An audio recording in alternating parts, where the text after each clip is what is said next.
this is Vice President Harris, just did a local news station interview in Pennsylvania. We have a piece that just surfaced from that. We'll play that. When we talk about bringing down prices and making life more affordable for people, what are one or two specific things you have in mind for that? Well, I'll start with this. I grew up a middle-class kid. My mother raised my sister and me. She worked very hard.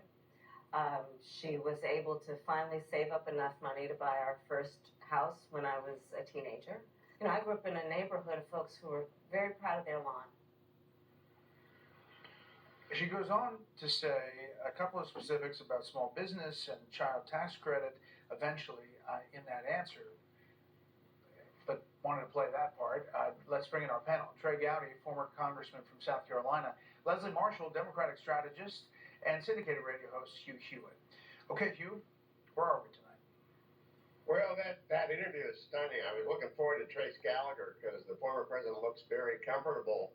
I want specific answers, the Pennsylvania reporter answered, and she gives the same answer she gave at the debate. I honestly don't think she has a thought in her head about anything that's specific.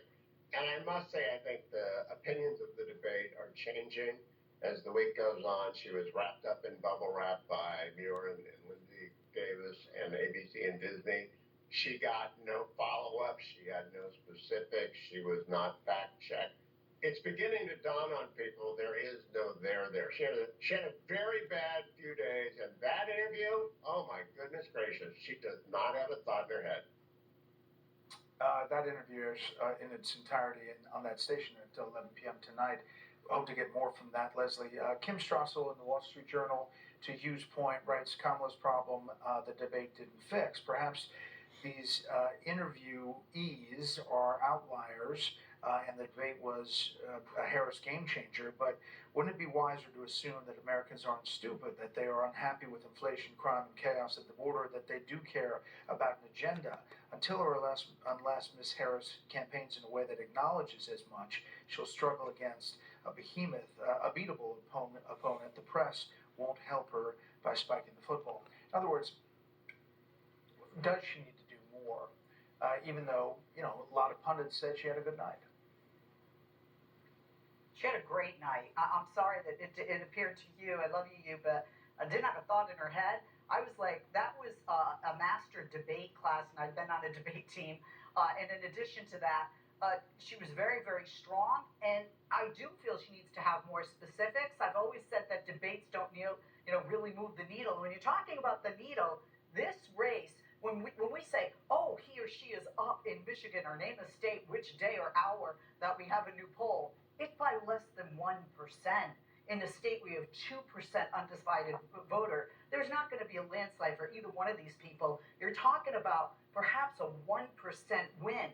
But can you win over some of those those undecided voters with more specifically on the economy? Yes.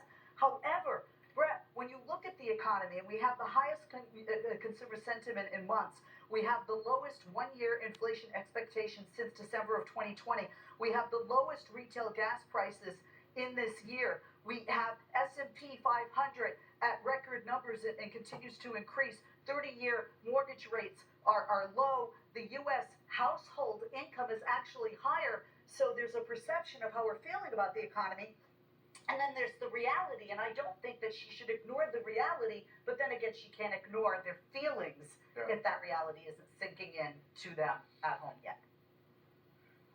Trey, listening to those stats about the economy, that is what President Biden tried to do, is that you don't understand where you are actually winning on the economy, despite what you feel at home. And that didn't seem to work, which is why Bidenomics kind of lost as a term. Where do you think we are?